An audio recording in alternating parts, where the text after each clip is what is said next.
तो आज हम करने जा रहे हैं principle of division of work. तो ये पहला प्रिंसिपल क्या कहता है? Division of work. Division word बना है डिवाइड से, तो यहाँ वर्क को डिवाइड करने की कोई बात चल रही है। तो ये प्रिंसिपल क्या कहता है कि डिवाइड करो वर्क को। कैसे? जो भी आपका होल वर्क है, मतलब पूरा काम है, उसको छोटे छोटे यूनिट्स में डिवाइड कर दो, ठीक है। और whole work should not be assign to one person. ये प्रिंसिपल एक और बात कहता है कि पूरा वर्क जो है वो एक ही इंसान के हाथ में नहीं सौंपना है, ठीक है।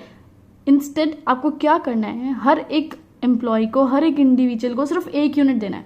यानी पूरा ये जो काम था ये किसी एक एम्प्लॉय के हाथ में नहीं देना। ये जो छोटे छोटे यूनिट्स थे ना, ये एक एक यूनिट जाके एक एक एम्प्लॉय को आपको दे देना है या फिर असाइन कर देना है। और ये असाइन करना कैसे है काम? उनकी कैपेबिलिटीज को देखकर, उनके क्वालिफिकेशंस को देखकर, उनके एक्सपीरियंस को देखकर, जो इंसान को जौन सा काम बेहतर तरीके से आता है उसको वही काम जाके अलॉट कर देना है। बस ये छोटी सी बात कर रहा है। फॉर एग्जाम्पल, मैंने एक एग्जाम्पल लिखा है इधर। फर्नीचर मैन्युफैक्चरिंग कंपनी है आपकी, फर्नीचर आप लोग बनाते हो, सोफा वगैरह, टेबल वगैरह।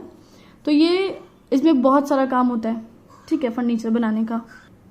तो देखो फॉर एग्जाम्पल यहाँ पे एक एम्प्लॉय है, वो वुड बहुत अच्छे से कट करता है, तो उसको बोला कि तुम सारा काम जो है वुड काटने का तुम संभाल लो। दूसरा एम्प्लॉय है, वो जॉइन बहुत अच्छे से करता है, उसको पहले से बहुत एक्सपीरियंस है, ठीक है, कि सारे जोड़ देगा, वो टेबल वेबल सब बना देगा कील वील ठोक के, तो ये काम उसको दे दिया।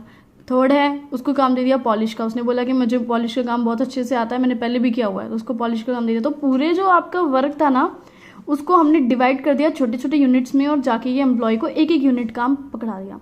इसके पॉजिटिव इफेक्ट्स क्या होंगे? अब फर्स्ट इसका पॉजिटिव इफेक्ट होगा स्पेशलाइजेशन, स्पेशलिटी आ जाएगी एक तरह से काम में। कैसे? क्योंकि जब पूरा वर्क कैसे डिवाइड किया जाएगा एम्प्लॉयज में, इनकी क्वालिफिकेशन को देख के, उनकी कैपेबिलिटी को देख के। अभी एक सीए का काम एक साइंटिस्ट को तो दे नहीं सकते, या एक साइंटिस्ट का काम एक सीए को तो दे नहीं सकते, है ना।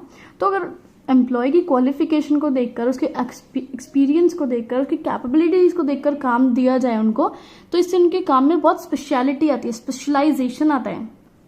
सेकेंड पॉइंट इज, और क्या पॉजिटिव इफेक्ट होता है इसमें? Improves efficiency. अभी एफिशिएंसी कैसे इंप्रूव होती है? अगर if one employ perform one type of job again and again, he will become expert.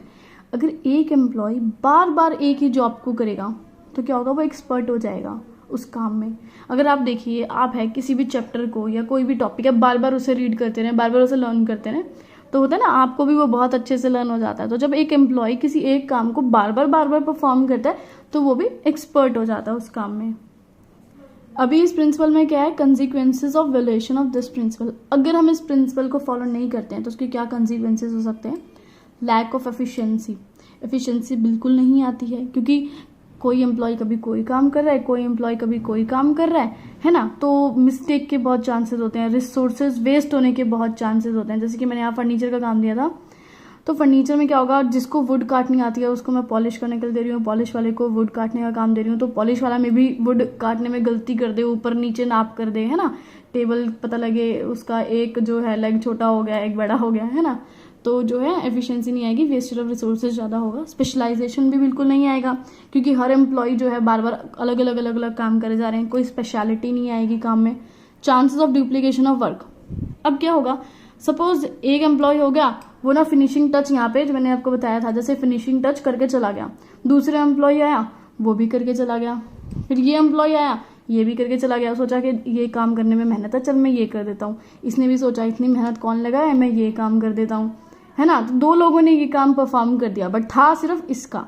तो अगर हम ये वाला प्रिंसिपल यूज नहीं करेंगे तो क्या होगा? चांसेस होंगे कि वर्क जो है वो रिपीट हो सकता है।